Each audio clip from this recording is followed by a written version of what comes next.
자, ECB에 이어서 그 사이퍼 블록체인 모드에 대해서 학습하도록 하겠습니다.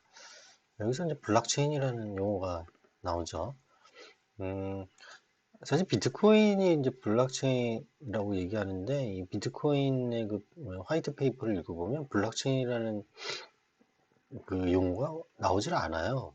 예, 블록 단위로 하고 있다라는 거지. 나중에 이제 블록체인이라는 용어가 이제 만들어진 거죠. 아마 이 사이퍼 블록체인에서 암호학자들이 이렇게 힌트를 해서 이렇게 짓지 않았나 싶어요. 비트코인에서는 이 한 블락이 이 블락의 데이터 저장이잖아요. 트랜잭션 데이터 저장인데 여기 헤더가 있고 이제 이렇게 바디가 있어요. 그리고 여기도 헤더가 있고 근데 이 헤더가 그 전을 이렇게 포인트를 하거든요. 이 헤더 여기에는 previous 해시 블락 ID 를 포인트하게 돼 있어요. 그럼 이게 뭘 의미하느냐? 이 헤더에서 이 헤더를 해시를 하는 거거든요. 이 헤더를 80바이트에 해당하는 이 값을 해시를 해요. 우리 아직 해시를 안 배워서 이 해시를 하면은 이제 고정된 값이 나오잖아요. 여기서 사용하는 게 샤256입니다. 256. 256을 사용을 해서 해시를 하게 되는데 더블 해시를 하는데요. 두 번 해시를 해요. 그래서 이게 어, 원하는 값이 나오면은 성공을 해서 이제 마이닝에 성공을 해서 이 블락을 아이덴티파이하는 블락 아이덴티파이어 역할을 해요. 그리고 이 블락 아이덴티파이어가 다음 넥스트 블락의 헤더에 그 포함이 됩니다. 그래서 이제 서로 이렇게 연결이 되어 있는 거예요. 그럼 마찬가지로 여기도 마이닝에 성공을 하면은 그 다음 블락 헤더에 포함이 되고 이렇게. 그래서 이제 블락 단위로 연결되어 있다 그래서 블록체인이라고 하거든요. 자, 그러면 우리 예, 블락 오퍼레이션 모드에서 얘기하는 CBC 모드는 어떻게 블락들이 연동이 되는지 한번 볼까요? 평문 블락을 암호하기 전에 직전에 암호화 블락과 이스클루시브와 연산을 해요. 이스클루시브와. 그러면 그 전 첫 번째 블락은 미리 정해진 초기 벡터가 정해진 그 암호 블락이 없기 때문에 이 이니셜 벡터를 활용을 합니다. 얘하고 이제 이스클루시브화를 한다는 거죠. 그래서 각각 암호문 블록은 현재 평문 블록과 그 이전의 평문과 영향을 받게 돼 있어요. 한번 그림을 보면서 보시면 쉽게 이해하실 수 있을 거예요. 자, 이거는 뭐 기호를 그림에서 다시 얘기를 하겠습니다. CBC 모드에 의한 암호화인데 여기 이제 PI 번째 그 평문 블락 경우에 이거를 이제 암호화 하면은 그 전, 여기 첫 번째부터 설명을 드려야겠네요. 이 첫 번째 블락을 암호화하면은 그 전 암호화된 게 없기 때문에 이니셜 벡터가 이제 들어옵니다. 그러면 이게 만약에 64비트다 그러면 여기도 64비트로 들어와서 익스클루시브화를 하고 나서 그럼 변환이 되는 거죠. 약간 변조가 이제 일어납니다. 이거를 이제 데스 암호 알고리즘을 통해서 예를 들면 또는 뭐 AES 알고리즘을 통해서 이제 암호화를 시키는 거죠. 그럼 여기 키는 몇 비트가 들어오죠? 56비트가 이제 들어가게 돼서 암호 블록이 생깁니다. 여기 나오는 첫 번째 C1 사이퍼 블록 그 아임 첫 번째를 다음 넥스트에 넘기는 거죠. 그래서 여기 보면은 플레인 텍스트 두 번째 블락이 요 C1과 어떻게 돼요? 익스클루시브화를 하는 거죠. C1 플러스 P2를 하게 돼요.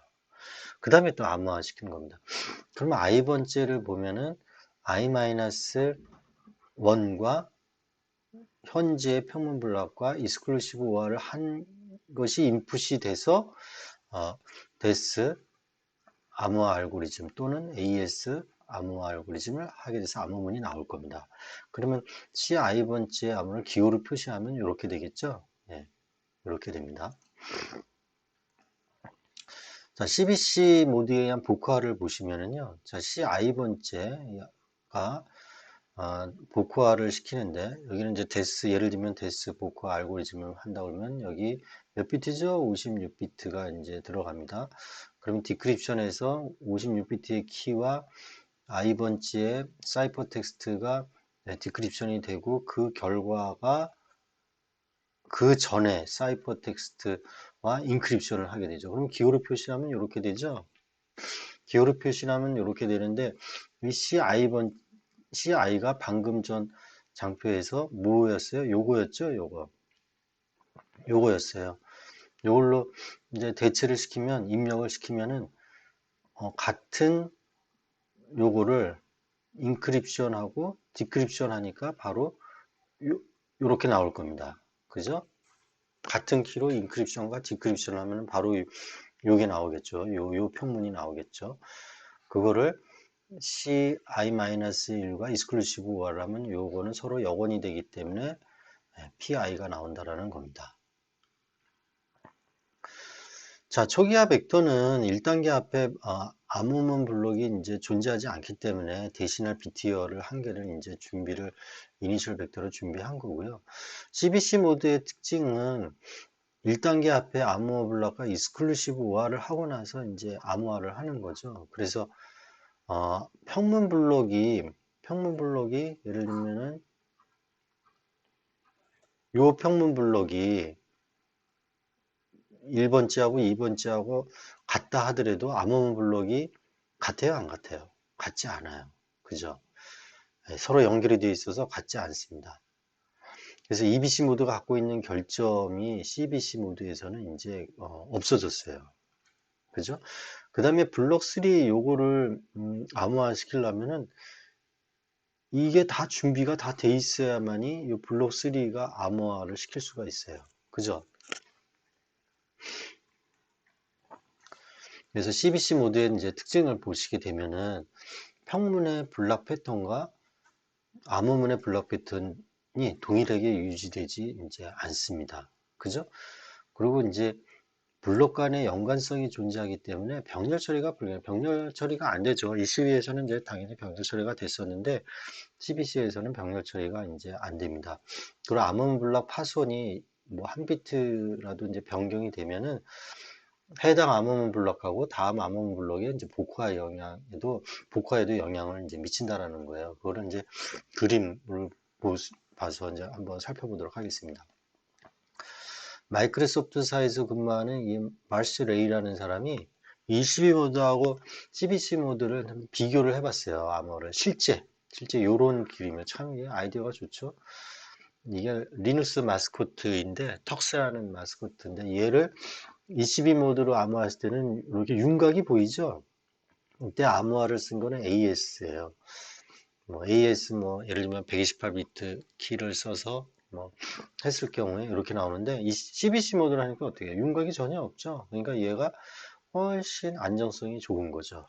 그죠? 이거를 실제 이 그림을 통해서 숫자로 하면은 문자로 하면은 이게 제대로 된 건지 안 된 건지 참 잘 모르는데 이런 이제 그림을 통해서 CBC가 더 안전성이 있다라는 것을 확실하게 보여줬습니다.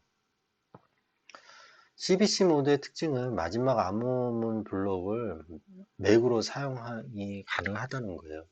저게 무슨 말이냐? 아직 우리가 맥에 대해서 우리가 배우질 않아서 해시에 대해서도 잠깐 이제 얘기를 하면은 우리 해시는 어떤 데이터를 크기가 1기가건, 2기가건, 3기가건, 또 1메가건, 하다못해 1비트건 이거를 어떤 이 해시 함수는 일방향 함수예요. 이 해시 함수를 통하면은 고정된 길이의 값이 나옵니다. 예를 들면 1메가가 나오면 1기가 큰 거, 1기가가 들어갔는데도 여기는 예를 들면은 128비트의 크기에 또는 256비트 아주 작은 크기의 고정된 값수를 항상 이렇게 나오는 거예요. 예를 들면 SHA-256을 통하면은 256으로 나온다라는 거예요. 근데 이거를 예를 들면 이제 이용하는 사례를 보면은 본사에서 프로그램 개발자가 이제 프로그램을 이제 개발을 했어요. 이 프로그램을 지사에게 이제 지사 A, 지사 B에게 이제 보내려고 합니다. 근데 이 프로그램이 중간에 이변조가 됐는지 안 됐는지 요 뒤에다가 해시값을 붙이는 거예요. 해시값을. 이 프로그램을 1기가가 된 프로그램이라 하더라도 SHA-1를 하면은 256비트의 해시값이 나오잖아요. 이 해시값을 딱 붙여요. 그래서 지사에게 딱 보내요. 그럼 이 받은 지사는 얘를 SHA-256으로 다시 해시를 합니다. 그러면 여기 해시 값이 나오겠죠? 그러면 보내온 요 해시 값하고 요 실제 해시한 거하고 비교를 이제 하는 거죠. 그래서 이게 같으면 이 원본의 그 프로그램이 이 위변조가 안 됐다라는 거를 이제 알 수 있는 거고요. 변경됐으면 위변조가 됐다는 걸 알 수 있어요. 자, 근데 이 해시는 키가 들어가지 않아요. 키가 없는 거예요.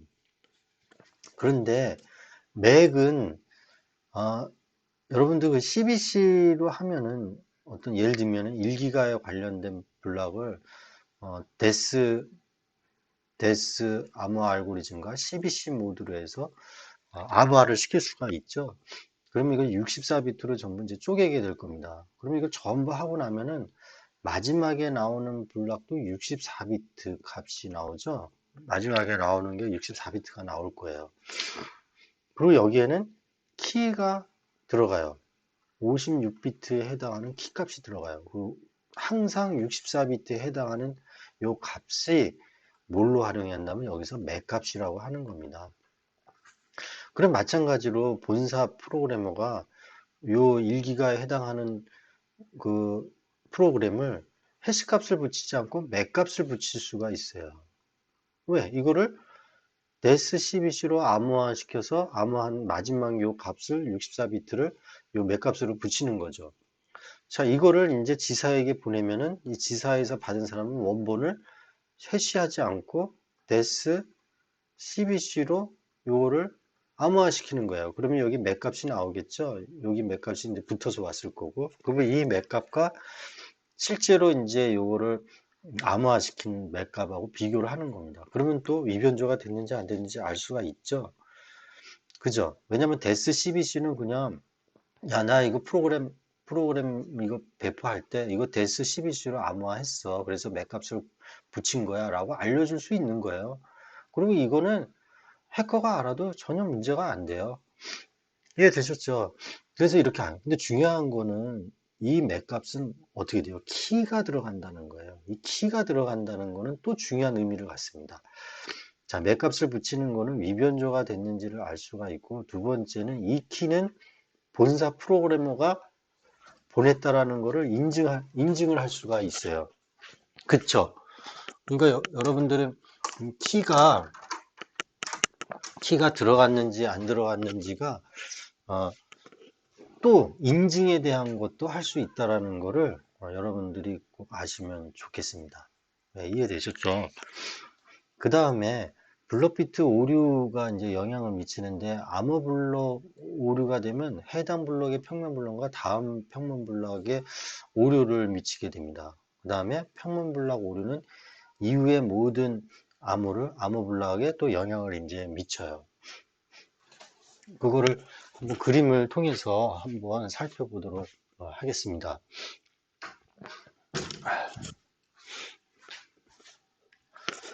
깨진 암호문 경우에 제가 지금 녹음을 하면서 고양이가 옆으로 지나가면서 제가 좀 그걸 정리하느라고 노이즈가 들어왔는데 양해 부탁합니다. 자, 여기 만약에 깨진 암호문이 있어요. 이 CI가 이제 깨진 암호문인데 이거는 복구하면서 당연히 우리가 정상적인 복구화가 되지 않겠죠. 그리고 그 전 CI-1과 익스클루시브화를 하게 되면은 이 평문은 오류의 평문일 거예요. 그죠? 여기가 이제 영향을 미치니까. 그리고 이 CI가 깨진 그 암호문이, 오류인 그 암호문이 또 영향을 미치죠. 그 다음 블락에도. 그죠? 여기에. 그러니까 여기도 오류인 평문이 될 겁니다. 근데 그 다음 거는, 이거는 정상이죠?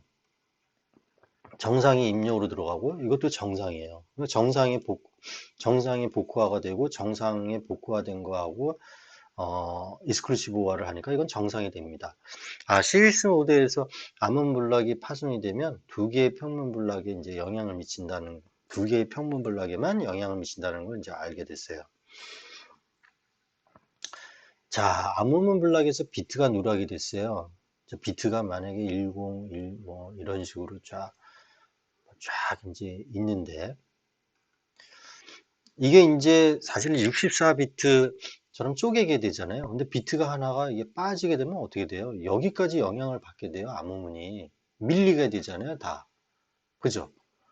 이거 하나 빠지면 한 비트씩 전부 밀린다고요. 그럼 여기까지 계속 다 모든 게 영향을 이제 받게 되고 오류가 이제 되는 겁니다. 그럼 뭐 다음에 이 평문에 오는 거는 당연히 전체에 영향을 다 미치게 되겠죠. 이게 다 오류가 되겠죠. 이것도 오류가 되고.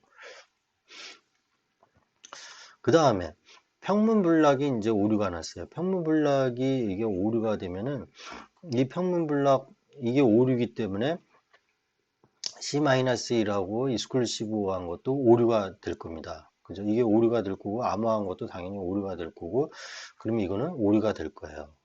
그죠? 그 오류된 게 또 입력으로 들어가니까 이것도 당연히 오류가 될 거고 또 오류가 된 것도 당연히 또 입력으로 들어가니까 또 오류가 될 거예요. 그래서 계속적으로 오류가 이제 될 거고 병렬 처리는 이제 당연히 불가능하죠. 체이닝 돼서 넘어오니까. 자, CBC 모드에 대한 공격에 대해서 보겠습니다. 이 초기화 벡터에 대한 공격이 되겠는데 이 초기화를 이 이니셜 벡터를 만약에 반전을 시켰다. 뭐 0, 1, 1, 0, 뭐 쭉 이렇게 1, 1, 0 있는데 반전시킨다라는 건 이게 1이 되고, 요건 0이 되고, 요건 0이 되고, 이건 1이 되고, 이런 식으로 이제 반전을 시켜서 넣으면은 당연히 이것도 반전되겠죠? 네, 당연히 반전이 될 겁니다. 뭐 당연한 거고요. 이런 공격을 가할 수 있다라는 겁니다. CBC 모드의 이제 활용 예는 SSL 우리가 이제 거의 마지막 강의에서 이제 이 시큐어 소켓 레이어하고 TLS 트랜스포트 레이어 시큐리티 요거를 배울 텐데요. 여기서 이제 그 클라이언트하고 웹서버죠, 웹서버. 여기는 예를 들면 뭐 인터넷 익스플로러 또는 뭐 크롬이 되겠죠. 이거 이제 통신을 할 때 이 주고받는 그 데이터를 이제 암호화 시키는 거거든요. SLS, TLS로 이제 암호화를 시킵니다. 이때 암호화 시키는 이 데이터를 암호화 시키는 걸 예를 들면 데스, 뭐 3데스, CBC 모드로 이렇게 하겠다라는 거예요. 이런 식으로. 그죠? 근데 3데스도 여러 가지가 있으니까 3데스의 ED, 2키를 이용하는 인크립션, 디크립션, 인크립션 하고 블락 운영 모드는 CBC로 하겠다. AS로도 가능한 거죠. 권고하는 게 AS니까 AS 128비트의 CBC 모드로 하겠다라는 의미예요. 자, 이게 바로 이제 여러분들은 사이퍼 스위트라고 그래요. 이제 그 암호화 알고리즘을 배웠지만 이 암호화 알고리즘이 여러 가지이기 때문에 어떤 암호화 알고리즘을 할 거고 그다음 모드는 CBC로 할 건지 뭐 OFB로 할 건지 카운터로 할 건지에 따라서 암호화 나오는 그 결과가 틀리잖아요. 그래서 조합을 한다는 얘기입니다. 좋은 거, 좋은 것 또는 그 적용하고자 하는 환경에 따라서 적정한 암호화 알고리즘을 조합해서 활용을 잘 해야 된다는 거죠. 그죠? 그래서 SSL, TLS 가면 사이퍼 스위트에 대해서 어떻게 조합을 해서 이용할 건지에 대해서도 이제 배우게 됩니다. 사이퍼 피드백은요, 암호 피드백 모드라고 하는 건데, 1단계 앞에 암호문 블락을 암호 알고리즘 입력으로 이제 사용하는 거예요. 그림을 보면 금방 알 수 있어요. 블락 암호를 써서 생성한 키를 이용하는 스트림 암호예요. 스트림 방식의 암호예요. 자, 이게 블락 오퍼레이션 모드를 지금 배우고 있는데 실제 이 기능 동작하는 원리를 보니까 CFB 경우에는 스트림 방식의 암호처럼 되더라는 거예요. 네? 그리고 스트림 암호는 동기식하고 비동기식이 있었잖아요. 이 경우는 비동기식이에요. 이 CFB는. 비동기식은 뭐였죠? 예를 들면 익스클루시브화를 하는데 키 스트림이 들어오고 플레인 텍스트 스트림이 들어오고 이제 CI가 이게 들어오는데 여기에 키 스트림 만들려는 슈도 랜덤 넘버 제너레이터가 있는데 이 CI에서 피드백해서 들어가는 거죠. 그죠? 이 CI에서 나온 거가 바로 다시 PRNG에 입력으로 들어와서 키 스트림이 이제 계속 발생이 됩니다. 그런 구조로 되어 있는 걸 비동기식 방식이라고 했어요. 정말 그런지 한번 그림을 보면 이제 확인할 수가 있습니다. 자, CFB 모드의 사이퍼 피드백 모드의 이제 암호화인데 여기 보시면 아까 방금 전에 제가 그림 그렸죠. 익스클루시브화에서 키 들어가고 PI 들어가고 CI 나왔어요. 자, 지금 현재 여기 키 들어가죠? 예, 여기 키 들어가요. 키 I 들어가고 여기 평문 PI 익스클루시브화 하는 거. 이 구조하고 똑같죠? 그러면은 키 스트림이 중요한데 키 스트림은 어떻게 발생시키냐면 이니셜 벡터를 처음에는 암호화 시켜서 여기에 이제 뭐 예를 들면 데스에서 뭐 56비트가 들어가서 암호화시켜서 키 스트림을 발생을 시키는 거죠. 또는 AS로 암호화한다 그러면 여기 뭐 128비트가 들어가서 128비트에 암호화된 블락이 이제 키 스트림이 발생이 되는 거죠. 그죠? 그거를 평문 블락 뭐 예를 들면 128비트 AS 경우에는 또는 뭐 데스 경우에 64비트로 이렇게 비트 단위로 익스클루시브화해서 암호화를 만드는 겁니다. 이 구조하고 같은 거예요. 그런데 여기 암호문, 이 CI가 나오는 거를 넥스트로 들어가죠.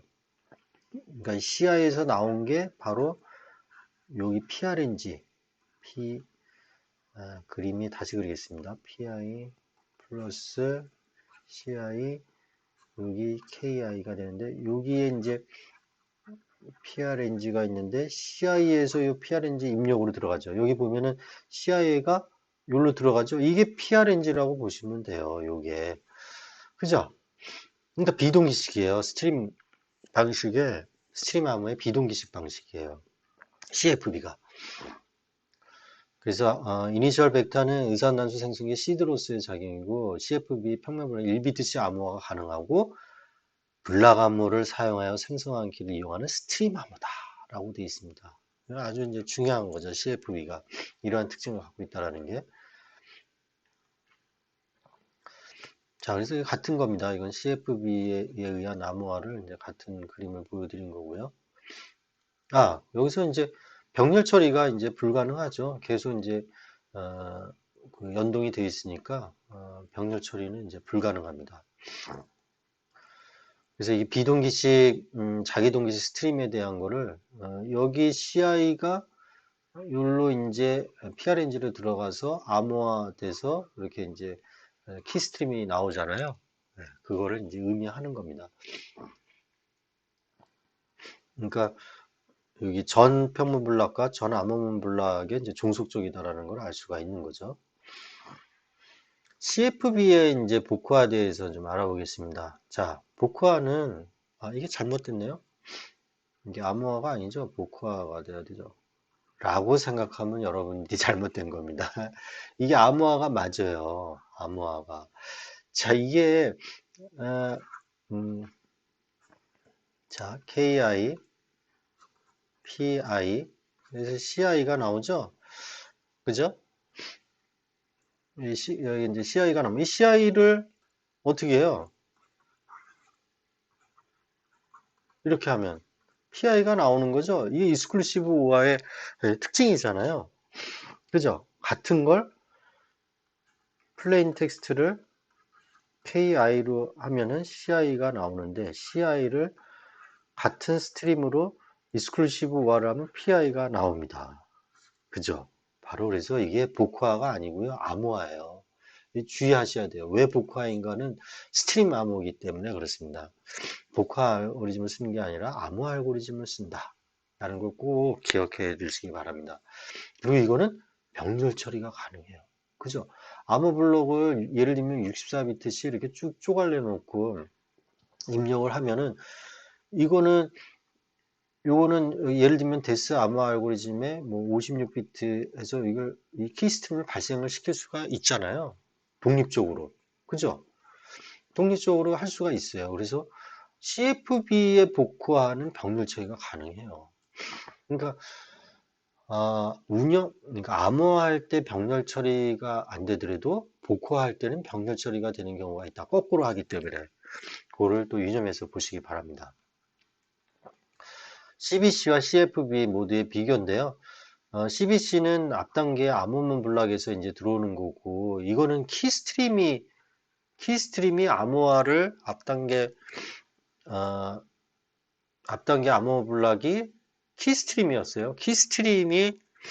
앞단계 암호 블락이 이제 키스트림으로 들어오는 거죠. 키스트림으로. 그죠? 이 PI가 들어오고. 그럼 암호문이 이렇게. 그래서 이게 이제 스트림 모드, 비동기집 스트림 모드였어요. 뭐 이건 반복되는 얘기인데 간단하게 보시죠. 초기화 벡터는 다 아시는 거고 CFB와 스트림 암호인데 CFB가 스트림 암호로 이제 활용할 수 있다라는 거예요. 키 스트림을 생성하기 위한 의사난수 생성기로서 암호 알고리즘을 이용을 했죠. 네. 그래서 CFB 모드는 블락 암호를 써서 생성한 키를 이용하는 스트림 암호다라고 보시면 됩니다. CFB의 복화는 CFB 모드에서 복화를 수행했을 경우 블록 암호 알고리즘 자체는 암호화를 수행하고 있다는 것을 주의하라고 했어요. 아까 이제 그 복화가 아니냐 그랬는데 복화가 아니고 암호화를 그대로 쓴다. 예, 스트림 구조로 되어 있기 때문에 바로 요 같은 거를 동일하게 익스클루시브에 해야지 이제 플레인 텍스트가 나오는 거죠. 예, 그래서 키 스트림은 암호화에 의해서 생성된다는 거를 꼭 기억해 주시기 바랍니다. 자, CFB 모드에 대한 이제 공격인데요. CFB의 재존속 공격이에요. CFB. 예를 들면은 앨리스가 블락을 이렇게 쪼개갖고 이제 어저께 보냈어요. 근데 이제 중간자 공격이죠. 멜로리가 이 2, 3, 4를 복사를 해 놓은 겁니다.